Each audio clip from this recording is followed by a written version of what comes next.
Phần 1. Lưu Bị. Người đàn ông khởi đầu từ con số 0. Có những con người không sinh ra đã đứng trên đỉnh. Họ không có gia thế, không có tài năng vượt trội, không có một điểm gì đủ để người khác phải nể sợ ngay từ đầu. Nhưng bằng cách nào đó, họ vẫn đi rất xa.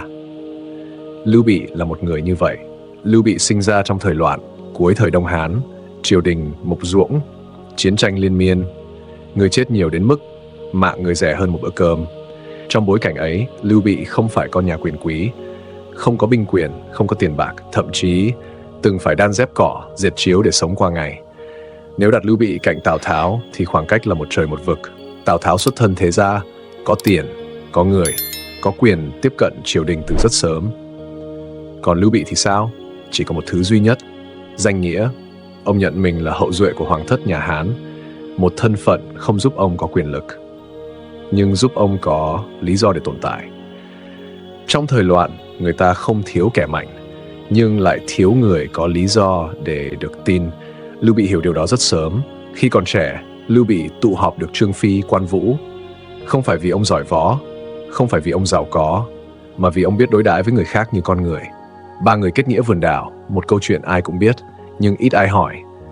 Vì sao Trương Phi, một kẻ nóng nảy, giàu có, lại chịu theo Lưu Bị? Vì sao Quan Vũ, người trọng nghĩa khí, lại xem Lưu Bị là huynh trưởng? Câu trả lời không nằm ở chiến công, mà nằm ở cách Lưu Bị khiến người khác cảm thấy mình có giá trị. Trong một thời đại mà mạng người rẻ mạt, Lưu Bị đối xử với thuộc hạ bằng sự tôn trọng hiếm hoi, không xem họ là công cụ, không coi họ là vật hy sinh. Ông nghèo nhưng không keo kiệt tình nghĩa, nhưng hãy nhìn thẳng vào sự thật.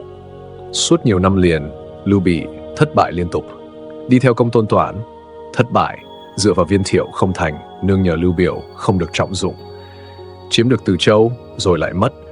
Nếu nhìn bằng con mắt hiện đại, người ta sẽ nói người này không có năng lực lãnh đạo, toàn đi nhờ người khác, không tự giữ được thành quả. Và nói như vậy không hẳn là sai.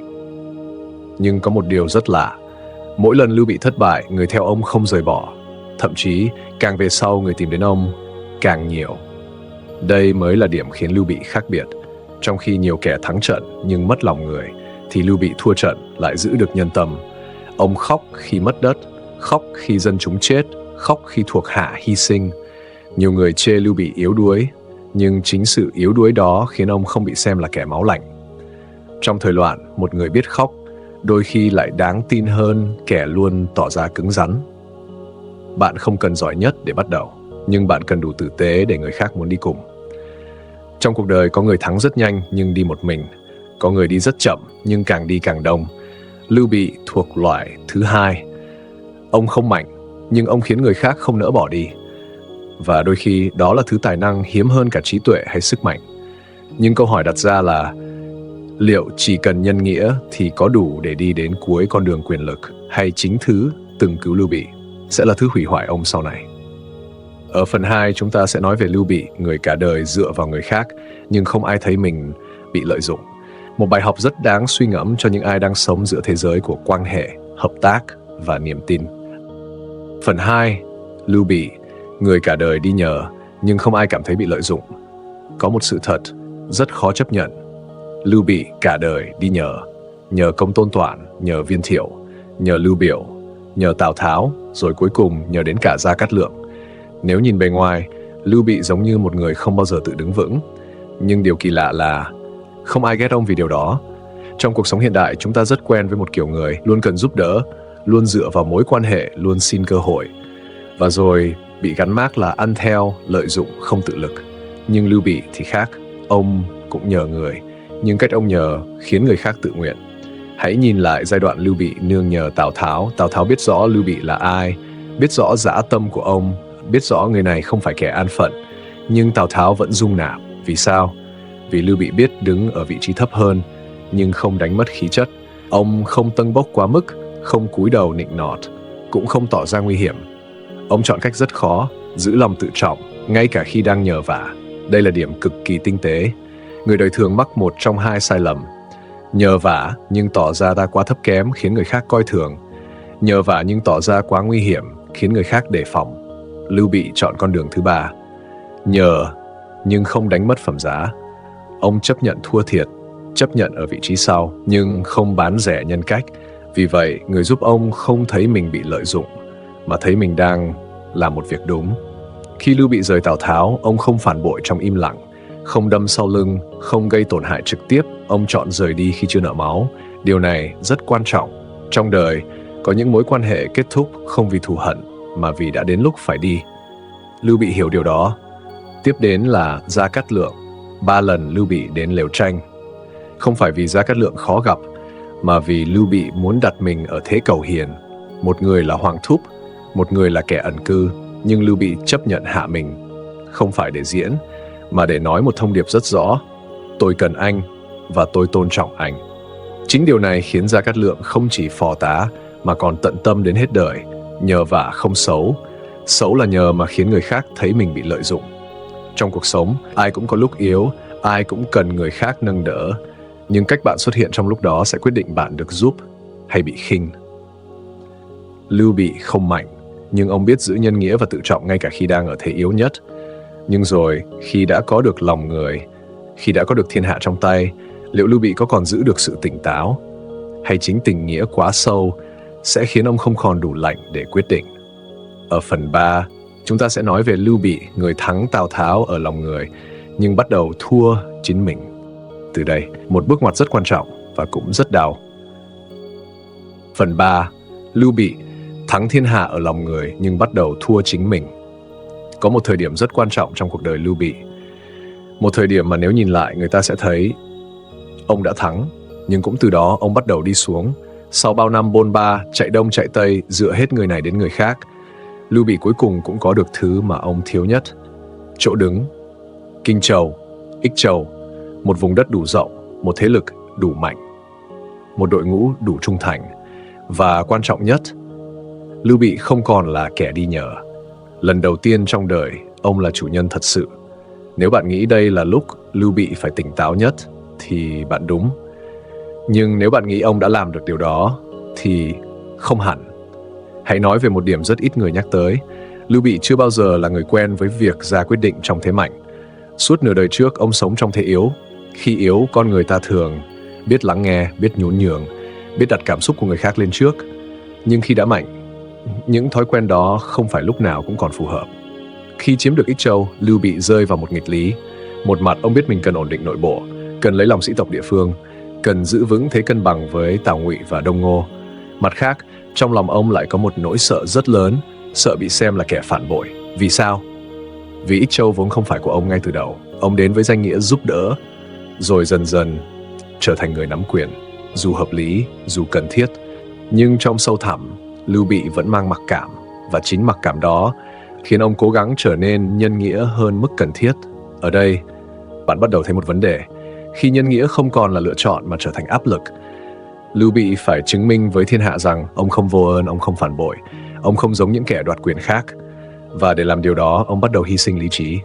Sự kiện quan trọng nhất ở giai đoạn này là mối quan hệ với Đông Ngô. Kinh Châu, vùng đất chiến lược, ai cũng muốn giữ. Ai cũng biết sớm muộn sẽ có xung đột. Gia Cát Lượng nhìn ra, Triệu Vân hiểu, ngay cả những người ngoài cuộc cũng thấy trước được nguy cơ. Nhưng Lưu Bị thì chần chừ. Vì sao? Vì Kinh Châu gắn với Quan Vũ, vì Quan Vũ là huynh đệ, vì tình nghĩa không cho phép ông tính toán lạnh lùng. Và rồi, điều phải đến, đã đến. Quan Vũ thất thủ, Kinh Châu bị mất, Quan Vũ bị giết. Đây không chỉ là một thất bại quân sự, đây là cú đánh thẳng vào niềm tin sống cả đời của Lưu Bị. Từ thời niên thiếu, Lưu Bị tin rằng chỉ cần ta sống có tình, trời sẽ không phụ. Nhưng lúc này trời không trả lời, không có phép màu, không có hồi sinh, chỉ có mất mát. Và phản ứng của Lưu Bị rất con người. Ông đau, ông phẫn nộ, ông không chấp nhận được. Từ một người luôn biết nhẫn, Lưu Bị bắt đầu muốn trả thù, không phải vì chiến lược, mà vì cảm xúc, không phải vì thiên hạ, mà vì huynh đệ. Có những lúc, thứ từng giúp bạn đứng lên lại là thứ khiến bạn không chịu ngồi xuống để suy nghĩ. Nhân nghĩa giúp Lưu Bị có bạn bè, có thuộc hạ, có lòng dân. Nhưng khi không biết kiểm soát, nhân nghĩa cũng khiến ông chậm quyết đoán, ngại cắt bỏ, dễ để cảm xúc lấn át lý trí. Trong đời sống hiện đại, đây là cái bẫy rất quen. Người sống tình cảm thường khó ra quyết định dứt khoát khi phải chọn giữa đúng và thương. Và từ đây, Lưu Bị bước vào giai đoạn nguy hiểm nhất của đời mình, khi một người tốt bắt đầu dùng quyền lực để trả thù. Ở phần 4, chúng ta sẽ nói về Lưu Bị và quyết định mang cả quốc gia đi báo thù cho một người. Một quyết định mà hậu quả của nó đã thay đổi hoàn toàn vận mệnh Thục Hán. Phần 4, Lưu Bị. Khi một người tốt mang cả quốc gia đi báo thù, có những bi kịch không bắt đầu từ cái ác, mà bắt đầu từ một nỗi đau quá lớn mà người ta không chấp nhận được. Lưu Bị bước vào bi kịch của đời mình từ khoảnh khắc đó. Khoảnh khắc ông mất Quan Vũ. Với thiên hạ, Quan Vũ là một danh tướng. Với lịch sử, Quan Vũ là biểu tượng trung nghĩa. Nhưng với Lưu Bị, Quan Vũ là một phần của chính cuộc đời ông, là người cùng ăn mày thuở Hàn Vi, là người đứng chắn phía trước trong những trận thua, là người chưa từng quay lưng dù Lưu Bị trắng tay bao nhiêu lần. Quan Vũ không chỉ là huynh đệ, Quan Vũ là bằng chứng sống cho niềm tin mà Lưu Bị theo đuổi cả đời. Chỉ cần sống có tình, sẽ có người sẵn sàng chết vì mình. Và rồi, bằng chứng ấy sụp đổ, Quan Vũ chết. Không oanh liệt như truyền thuyết, không được cứu kịp thời, không có phép màu, chỉ có một sự thật lạnh lùng. Nhân nghĩa không bảo vệ được người Lưu Bị yêu quý nhất. Cú sốc này không chỉ là mất mát cá nhân, nó là cú đánh trực diện vào toàn bộ hệ giá trị mà Lưu Bị tin tưởng. Trong khoảnh khắc đó, ông không còn là một hoàng đế, ông là một người đàn ông đứng trước đống đổ nát của niềm tin cả đời mình. Triều đình phản ứng rất nhanh, Gia Cát Lượng can gián, Triệu Vân phân tích thiệt hơn. Các đại thần đều hiểu rõ, Thục Hán mới thành lập, quốc lực chưa vững, Đông Ngô không phải kẻ thù duy nhất, Tào Ngụy đang chờ cơ hội. Áo thù lúc này là tự sát về chiến lược. Ai cũng thấy, ai cũng biết. Chỉ có Lưu Bị là không thể chấp nhận, và đây là điều rất nhân văn. Khi nỗi đau đủ lớn, mọi lý lẽ đều trở nên xa lạ. Trong đời sống hiện đại, bạn cũng từng như vậy. Khi bị phản bội, khi người thân bị tổn thương, khi công sức cả đời bị phủ nhận, lúc đó bạn không cần đúng, bạn chỉ cần chút giận. Lưu Bị cũng vậy. Ông nói, nếu ta không báo thù cho Quan Vũ, thiên hạ còn tin gì vào nhân nghĩa của ta? Câu nói ấy nghe rất cao đẹp, nhưng ẩn sau đó là một sự thật đau lòng. Lưu Bị đang dùng nhân nghĩa để biện minh cho cảm xúc của mình. Ông xuất quân đánh Đông Ngô, không phải trong thế chủ động, không phải khi nội bộ ổn định, không phải khi quân lương sung túc, mà trong trạng thái đầy phẫn nộ và tuyệt vọng. Một quốc gia được mang ra làm công cụ cho một cuộc trả thù cá nhân. Trận Di Lăng nổ ra, lửa cháy khắp doanh trại, quân sĩ hoảng loạn, tướng tài ngã xuống. Thất bại không chỉ nằm ở chiến thuật mà nằm ở tâm thế. Một người ra trận để thắng khác hoàn toàn với một người ra trận để trút giận. Lưu Bị thuộc vế sau. Sau thất bại, Lưu Bị rút về Bạch Đế Thành. Ông không chết ngay, nhưng tinh thần đã chết trước đó. Một người từng khóc vì dân, khóc vì thuộc hạ. Giờ đây, chỉ còn lại sự im lặng. Đây là điểm rất ít người nói tới. Lưu Bị không sụp đổ vì thua trận. Ông sụp đổ vì nhận ra chính mình đã phản bội lý tưởng của mình. Cả đời ông nói về nhân nghĩa. Nhưng ở thời khắc quan trọng nhất, ông đặt cảm xúc cá nhân lên trên sinh mạng của hàng vạn người. Người tốt nguy hiểm nhất là khi họ tin rằng mọi việc mình làm đều đúng vì xuất phát từ cảm xúc chính nghĩa. Cảm xúc không xấu, nhưng nếu không được kiểm soát, nó sẽ biến người tốt thành người gây ra hậu quả lớn nhất. Trong cuộc sống, một quyết định trong cơn đau có thể phá hỏng sự nghiệp. Một lần không chịu dừng lại có thể kéo theo nhiều năm trả giá. Và sau Di Lăng, Lưu Bị phải đối diện với điều khó khăn nhất của đời người. Sống tiếp với hậu quả do chính mình gây ra. Ở phần 5, chúng ta sẽ bước vào giai đoạn cuối đời của Lưu Bị. Một giai đoạn không còn chiến trận, không còn hào quang, chỉ còn sự tỉnh ngộ và những điều không thể sửa lại. Phần 5. Lưu Bị. Khi một người không còn được phép sai lầm nữa. Sau thất bại ở Di Lăng, Lưu Bị không còn là Lưu Bị của những năm trước. Không còn người đàn ông luôn đứng trước quân sĩ mà nói về nhân nghĩa. Không còn vị chủ soái luôn tin rằng mình đi đúng đường. Chỉ còn lại một con người đã mệt. Lưu Bị rút về Bạch Đế Thành không phải để chuẩn bị phản công, không phải để nuôi chí phục thủ, mà là để trú lại. Trú trong im lặng, trú trong những suy nghĩ mà cả đời ông chưa từng đối diện. Ở giai đoạn này, Lưu Bị không còn quyền được bốc đồng. Tuổi đã cao, quốc lực suy yếu, nhân tài hao hụt, lòng người dao động. Mỗi quyết định lúc này đều có thể là quyết định cuối cùng. Và lần đầu tiên trong đời, Lưu Bị buộc phải sống chậm lại. Có một chi tiết rất đáng suy ngẫm. Sau Di Lăng, Lưu Bị không trách Gia Cát Lượng, không trách Triệu Vân, không đổ lỗi cho thuộc hạ. Ông im lặng. Sự im lặng đó không phải vì cao thượng mà vì ông hiểu không ai sai ngoài ta. Đây là giai đoạn Lưu Bị bắt đầu nhìn lại chính mình. Cả đời ông dựa vào nhân nghĩa, dựa vào tình cảm, dựa vào lòng tin giữa con người với con người. Và quả thật, chính điều đó đã giúp ông đi rất xa. Nhưng cũng chính điều đó, khi không được kiểm soát, đã đẩy ông đến bờ vực. Lần đầu tiên, Lưu Bị hiểu ra một sự thật rất đau. Không phải việc gì xuất phát từ điều tốt cũng cho ra kết quả tốt. Cả đời ông tin rằng sống tử tế sẽ được đền đáp, giữ chữ nghĩa sẽ được bảo vệ, không phản bội ai thì trời không phụ mình. Nhưng đời không vận hành theo cách đó. Ở Bạch Đế Thành, Lưu Bị bắt đầu làm một việc rất khác so với trước đây. Ông chuẩn bị cho sự ra đi của mình. Không phải bằng những bài diễn văn lớn, không phải bằng những kế hoạch bành trướng, mà bằng sự giao phó. Lưu Bị gọi Gia Cát Lượng đến, trao lại toàn bộ cơ nghiệp Thục Hán, trao lại quyền điều hành, trao lại tương lai của quốc gia. Và quan trọng nhất, ông nói một câu rất thấp giọng: nếu con ta không dùng được, khẩn cầu Khanh hãy tự quyết. Đây là câu nói rất ít người chú ý, nhưng nó cho thấy một Lưu Bị hoàn toàn khác. Suốt cả đời, Lưu Bị là người sống vì tình. Nhưng ở khoảnh khắc này, ông buộc phải đặt đại cục cao hơn cả huyết thống. Không phải vì ông hết thương con, mà vì ông hiểu tình cảm nếu đặt sai chỗ sẽ tiếp tục phá hủy những gì còn sót lại. Đây là một bước trưởng thành, nhưng đến quá muộn. Nếu Lưu Bị tỉnh táo như vậy sớm hơn, nếu ông dứt khoát như vậy trước Di Lăng, nếu ông chịu nghe can giáng khi còn kịp, thì lịch sử có lẽ đã khác, nhưng đời không có nếu. Ở tuổi xế chiều, Lưu Bị không còn mơ lớn. Ông không còn nói về phục hưng nhà Hán, không còn nói về đại nghiệp thống nhất thiên hạ. Ông chỉ mong Thục Hán đừng sụp đổ quá nhanh. Có những bài học trong đời chỉ đến khi ta không còn đủ thời gian để sửa sai. Lưu Bị không phải người tệ, ông chỉ là người đã sống quá lâu bằng cảm xúc mà thiếu những lần dừng lại thật sự. Trong cuộc sống hiện đại, có những người rất tốt, rất tình cảm, sống vì người khác.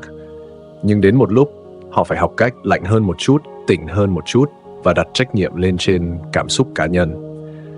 Sau khi trao quyền cho Gia Cát Lượng, Lưu Bị hiểu rằng vai trò của ông đã kết thúc. Nhưng câu chuyện của Lưu Bị chưa khép lại. Ở phần 6, chúng ta sẽ nhìn lại cả cuộc đời Lưu Bị dưới một góc rất khác. Ông là người thành công hay là một người thất bại được che phủ bằng nhân nghĩa? Một phần rất đáng suy ngẫm. Phần 6, Lưu Bị, người thành công hay kẻ thất bại được che phủ bằng nhân nghĩa? Nếu hỏi lịch sử Lưu Bị có thành công không? Câu trả lời là có. Một người xuất thân nghèo khó, không tiền, không binh, không đất, cuối cùng vẫn lập một quốc gia, xưng đế, có tên trong sử sách. Xét theo tiêu chuẩn thông thường, đó là thành công rất lớn. Nhưng nếu hỏi sâu hơn một chút, Lưu Bị có đạt được điều ông theo đuổi cả đời không? Thì câu trả lời không còn rõ ràng. Lưu Bị theo đuổi điều gì? Không chỉ là quyền lực, không chỉ là ngai vàng. Thứ ông theo đuổi là một thế giới vận hành bằng nhân nghĩa. Một thiên hạ mà ở đó, người tốt không bị trà đạp, kẻ giữ chữ tín không bị bỏ rơi, tình nghĩa được đặt cao hơn thủ đoạn. Nhưng cuối đời nhìn lại, chính Lưu Bị cũng phải đối diện với một sự thật. Thiên hạ đó chưa bao giờ tồn tại. Trong suốt hành trình của mình, Lưu Bị nhiều lần đứng trước lựa chọn: giữ nhân nghĩa hay giữ lợi thế, và phần lớn thời gian ông chọn vế đầu. Chính lựa chọn đó giúp ông giữ được lòng người. Nhưng cũng chính lựa chọn đó khiến ông luôn ở thế chậm, luôn phải bù đắp, luôn phải gánh rủi ro lớn hơn kẻ khác. Hãy so sánh một chút. Tào Tháo bị xem là gian hùng, nhưng ông ta rất hiếm khi để cảm xúc lấn át đại cục. Tôn Quyền biết nhẫn, biết buông, biết khi nào nên mất để giữ. Còn Lưu Bị thì sao? Ông sống như thể mọi quyết định đều phải đúng đạo lý. Vấn đề là cuộc đời không phải lúc nào cũng cho bạn một lựa chọn vừa đúng đạo lý vừa đúng thời điểm. Khi thành công, người ta ca tụng nhân nghĩa của Lưu Bị. Nhưng khi thất bại, chính nhân nghĩa ấy trở thành cái cớ để người đời biện hộ. Ông thua vì quá tốt. Ông không hợp thời loạn. Ông sinh nhầm thời. Những lời đó nghe rất dễ chịu. Nhưng nếu dừng ở đó, ta đã bỏ lỡ bài học quan trọng nhất. Không phải Lưu Bị thất bại vì nhân nghĩa, mà vì ông không điều chỉnh nhân nghĩa theo hoàn cảnh. Nhân nghĩa khi còn là lựa chọn tự do, là sức mạnh. Nhưng khi trở thành hình ảnh mà bạn buộc phải giữ, nó biến thành gánh nặng. Ở giai đoạn sau, Lưu Bị không còn là người tự do chọn lựa. Ông phải nhân nghĩa để xứng đáng với hình tượng mà thiên hạ gán cho ông. Và chính hình tượng đó trói chặt ông. Đây là điểm rất đáng suy ngẫm cho con người hiện đại. Chúng ta cũng thường bị mắc kẹt như vậy. Muốn tốt, nhưng không dám từ chối. Muốn tử tế, nhưng không dám nói không. muốn giữ hình ảnh nên chấp nhận hy sinh chính mình. Lưu Bị là phiên bản lịch sử của điều đó. Cuối cùng, khi thất bại đến, mọi ánh nhìn đổ dồn vào ông và không còn chỗ để trốn. Một người mang hình tượng đạo đức sẽ không được phép sai lầm, nhưng con người thì ai cũng có lúc sai. Nhân nghĩa là giá trị để sống, nhưng nếu biến nó thành chiếc mặt nạ không được tháo ra, bạn sẽ bị chính nó bóp nghẹt. Trong đời sống, hãy tử tế, nhưng đừng để sự tử tế tước đi khả năng quyết đoán. Hãy sống có đạo lý, nhưng đừng để đạo lý trở thành gông xiềng. Vậy câu hỏi cuối cùng là, nếu được quay lại, Lưu Bị có chọn con đường khác không? Hay ông chấp nhận một đời không trọn vẹn để giữ lấy giá trị mình tin? Ở phần 7, chúng ta sẽ bước vào những điều Lưu Bị làm đúng, nhưng người đời ít khi nhắc tới. Một góc nhìn cân bằng hơn và rất cần thiết. Phần 7, những điều Lưu Bị làm đúng, nhưng ít ai chịu nhìn thẳng. Khi nói về Lưu Bị, người ta thường nhớ đến những thất bại, thua trận, mất đất, để lỡ thời cơ và cuối cùng ra đi trong tiếc nuối. Nhưng lịch sử nếu chỉ nhìn bằng kết quả cuối cùng thì rất dễ trở nên bất công, bởi có những điều Lưu Bị làm đúng, rất đúng, nhưng lại không mang đến chiến thắng ngay lập tức. Và vì thế, chúng thường bị bỏ qua. 1. Lưu Bị không phải kẻ sinh ra để làm vua, nhưng ông hiểu con người. Lưu Bị không có thiên phú của một bạo chúa, không vô tâm, không tàn nhẫn, không sẵn sàng hy sinh người khác để đi nhanh hơn. Nhưng đổi lại, ông có một thứ rất hiếm trong thời loạn, khả năng hiểu và giữ người. Trong một giai đoạn mà tướng có thể đổi chủ như thay áo, lòng trung thành được mua bằng vàng bạc, sinh mạng bị coi rẻ hơn lợi ích, thì việc có người sẵn sàng theo Lưu Bị từ tay trắng đến lúc xưng đế không phải là chuyện ngẫu nhiên. Quan Vũ, Trương Phi, Triệu Vân, Gia Cát Lượng. Họ không đi theo vì quyền lực có sẵn, họ đi theo vì niềm tin rằng con người này không bỏ rơi họ khi khó khăn. 2. Biết mình yếu nên không giả vờ mạnh. Lưu Bị có một ưu điểm rất ít được nhắc tới. Ông biết mình thiếu điều gì. Ông biết mình không giỏi mưu lược như Tào Tháo, không vững nền tảng như Tôn Quyền, không có hậu phương mạnh. Và vì biết mình yếu, ông chủ động tìm người giỏi hơn để bù vào. Việc 3 lần đến lều tranh mời Gia Cát Lượng không chỉ là câu chuyện lễ hiền đãi sĩ. Đó là biểu hiện của một người không sợ bị lu mờ, không sợ bị so sánh, không sợ quyền lực rơi vào tay người khác. Rất nhiều người làm lãnh đạo ngoài đời không làm được điều này. 3. Lưu Bị xây dựng lòng trung thành, chứ không chỉ sự phục tùng. Sự khác biệt lớn giữa Lưu Bị và nhiều thế lực khác là người dưới quyền Lưu Bị ở lại vì muốn, không phải vì sợ. Họ có thể nghèo cùng ông, có thể chạy loạn cùng ông, có thể thua trận cùng ông. Nhưng họ không dễ dàng quay lưng. Trong một xã hội hiện đại, đây là điều mà rất nhiều tổ chức mơ ước. Nhân sự không chỉ làm vì lương, đồng đội không chỉ gắn bó vì hợp đồng, niềm tin không phải thứ có thể thay thế ngay lập tức. Lưu Bị đã làm được điều đó bằng nhân nghĩa. 4. Ông không chọn con đường dễ dàng nhất. Nếu Lưu Bị chấp nhận phục hoàn toàn dưới trướng Tào Tháo hoặc trở thành một chư hầu tầm trung an phận, cuộc đời ông có thể nhẹ nhàng hơn rất nhiều. Nhưng ông không chọn vậy, không phải vì tham vọng mù quáng, mà vì ông không chấp nhận một trật tự mà mình không tin là đúng. Điều này rất quan trọng. Có những người thất bại không phải vì họ kém, mà vì họ từ chối thắng bằng cách phản bội giá trị của chính mình. 5. Lưu Bị để lại một chuẩn mực. Dù chuẩn mực đó không giúp ông thắng, nhân nghĩa của Lưu Bị có thể không giúp ông thống nhất thiên hạ, nhưng nó để lại một dấu ấn rằng trong thời loạn vẫn có người cố gắng sống khác đi. Chuẩn mực đó khiến người sau có thứ để so sánh, khiến lịch sử không chỉ toàn những kẻ thắng bằng máu lạnh, khiến con người hôm nay còn có câu chuyện suy ngẫm. 6. Nhưng chính những điều đúng ấy cũng là mầm mống của bi kịch, và đây là điểm chuyển rất quan trọng. Những điều Lưu Bị làm đúng cũng chính là thứ khiến ông đau đớn nhất về sau. Vì khi đã quen sống bằng nhân nghĩa, ông không thể quay lưng khi tình nghĩa bị tổn thương, và khi cảm xúc vượt qua lý trí, mọi điều đúng trước đó bắt đầu mất kiểm soát. Lưu Bị không sai vì ông làm điều đúng, ông chỉ sai ở chỗ không phải điều đúng nào cũng nên giữ nguyên khi vai trò của bạn đã thay đổi. Và đây chính là nơi bi kịch bắt đầu đi đến hồi kết. Ở phần 8, chúng ta sẽ bước vào thời khắc mà mọi mâu thuẫn tích tụ bấy lâu bùng nổ thành một sai lầm không thể cứu vãn. Di Lăng không chỉ là một trận thua, mà là nơi con người thật của Lưu Bị lộ diện rõ nhất. Phần 8, Di Lăng, khi một quyết định cảm xúc phá vỡ cả một đế nghiệp. Có những sai lầm trong đời không xảy ra vì thiếu hiểu biết, mà xảy ra vì ta hiểu quá rõ nhưng vẫn không dừng lại. Di Lăng chính là khoảnh khắc như vậy trong cuộc đời Lưu Bị. 1. Trước khi ra trận, Lưu Bị đã không còn là một hoàng đế tỉnh táo. Sau cái chết của Quan Vũ, Lưu Bị thay đổi. Không ồn ào, không bộc phát ngay lập tức, nhưng bên trong một điều gì đó đã rạn nứt. Người đàn ông từng nhiều lần nhẫn nhịn, từng chịu nhục để giữ đại cục, lần này không nhịn nữa. Không phải vì ông không biết hậu quả, mà vì ông không chấp nhận được nỗi đau. Trong đầu Lưu Bị lúc ấy chỉ còn một suy nghĩ: nếu không đánh, ta còn mặt mũi nào nhìn thiên hạ. 2. Khi tình nghĩa trở thành lý do duy nhất, Lưu Bị xuất binh đánh Đông Ngô với danh nghĩa báo thù cho Quan Vũ. Nghe thì rất chính đáng, nghe thì rất hợp đạo lý. Nhưng nếu bóc tách sâu hơn, ta sẽ thấy một điều nguy hiểm. Cuộc chiến này không còn mục tiêu chiến lược rõ ràng. Không phải để mở rộng lãnh thổ, không phải để củng cố quốc lực, không phải để giữ thế cân bằng tam quốc, mà là để trút nỗi đau cá nhân. Và khi chiến tranh bắt đầu từ cảm xúc, kết cục thường không do lý trí quyết định nữa. 3. Những lời can gián bị bỏ ngoài tai. Gia Cát Lượng phản đối, Triệu Vân khuyên can, ngay cả những người trung thành nhất cũng nhận ra mùi nguy hiểm. Nhưng Lưu Bị không nghe, không phải vì ông ngạo mạn, mà vì lúc ấy ông không còn đứng ở vị trí của người ra quyết định.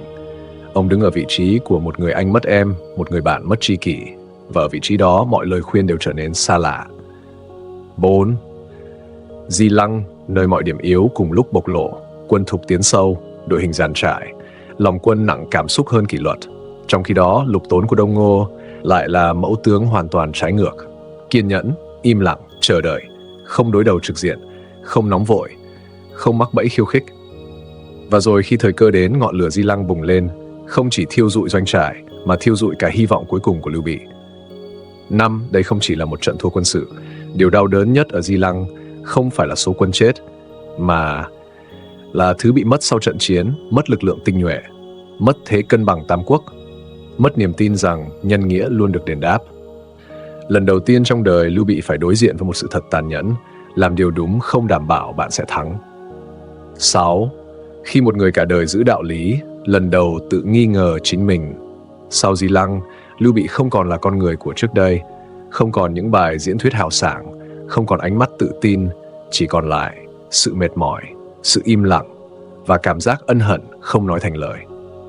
Đây là khoảnh khắc mà một con người sống bằng niềm tin bị chính niềm tin đó làm tổn thương. 7. Bi kịch lớn nhất: sai lầm này không thể sửa. Nhiều sai lầm trong đời còn có cơ hội làm lại, nhưng Di Lăng thì không, vì thời gian không còn, con người không còn, và Lưu Bị cũng không còn sức để đứng dậy. Từ đây, mọi con đường phía trước đều chỉ là thu hẹp. Sau thất bại Di Lăng, Lưu Bị rút về Bạch Đế Thành, không còn mơ thống nhất thiên hạ, không còn nói về đại nghĩa. Chỉ còn lại một câu hỏi âm thầm: nếu nhân nghĩa không cứu được ta, thì rốt cuộc ta đã sống đúng chưa? Ở phần 9, chúng ta sẽ bước vào những ngày cuối đời của Lưu Bị. Không còn là hoàng đế, không còn là biểu tượng, chỉ còn là một con người nhìn lại cả cuộc đời mình. Phần 9, Bạch Đế Thành. Khi Lưu Bị chỉ còn lại một đời người. Sau Di Lăng, Lưu Bị không còn chạy nữa. Không phải vì hết đường chạy, mà vì trong lòng ông không còn gì để đuổi theo. Đại quân tan rã, nhân tâm tổn thương, giấc mộng phục hưng nhà Hán chính thức rơi vào im lặng. Lưu Bị rút về Bạch Đế Thành, một nơi cao, một nơi yên tĩnh, một nơi đủ xa chiến trường để con người có thể nghe rõ tiếng lòng mình. Một lần đầu tiên trong đời, Lưu Bị không còn nói về thiên hạ. Suốt cả cuộc đời, Lưu Bị luôn nói về đại nghĩa, nói với tướng sĩ, nói với quân dân nói với chính mình. Nhưng ở Bạch Đế Thành, ông không còn nhắc đến thiên hạ nữa, không phải vì ông quên, mà vì ông đã hiểu ra một điều rất đau: có những sai lầm dù xuất phát từ điều đúng vẫn phải trả giá bằng cả cuộc đời. 2. Cô độc, cái giá của người sống bằng hình tượng. Lưu Bị lúc này vẫn là hoàng đế, nhưng xung quanh ông lại trống trải hơn bao giờ hết. Quan Vũ đã mất, Trương Phi cũng không còn. Những người từng cùng ông chịu đói, chịu nhục, chịu thua đã lần lượt rời đi. Bên cạnh ông lúc này là những người còn sống, nhưng trong lòng ông là những người không bao giờ quay lại. Đây là nỗi cô độc mà chỉ người đứng đầu mới thấm được. 3. Lưu Bị bắt đầu nhìn Gia Cát Lượng bằng một ánh mắt khác. Có một chi tiết rất đáng suy ngẫm. Ở Bạch Đế Thành, Lưu Bị giao toàn bộ Thục Hán cho Gia Cát Lượng, không giữ lại, không phân quyền, không nghi kỵ. Đây không phải là sự tin tưởng bồng bột, mà là sự thừa nhận muộn màng. Thừa nhận rằng có những việc ông không nên quyết định một mình, có những lúc cảm xúc đã lấn át lý trí, và có những giới hạn mà nhân nghĩa không thể vượt qua. 4. Lời dặn Lưu Thiện, sự hối tiếc không nói thành lời. Trong những ngày cuối, Lưu Bị gọi Lưu Thiện đến, không trách mắng, không dạy đạo lý cao siêu, chỉ nói những điều rất ngắn rằng con hãy nghe Gia Cát Lượng. Nếu không dùng được ông ấy, thì hãy để ông ấy tự quyết. Nghe thì đơn giản, nhưng phía sau đó là cả một đời chiêm nghiệm. Một người cả đời muốn làm chủ vận mệnh, đến cuối cùng lại phải học cách buông quyền lực khỏi tay mình.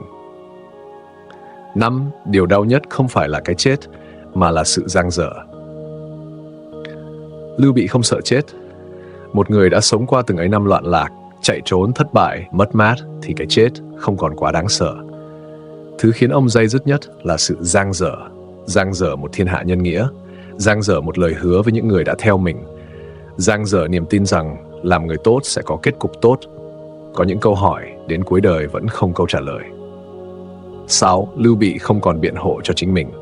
Nếu trước đây người đời còn nói thay cho Lưu Bị, ông thua vì quá tốt, ông sinh nhầm thời, thì ở Bạch Đế Thành, chính Lưu Bị không còn dùng những lời đó để an ủi bản thân. Ông im lặng, và trong sự im lặng đó là sự chấp nhận rằng mình đã sai ở đâu, mình đã trả giá thế nào, và có những điều không thể làm lại. 7.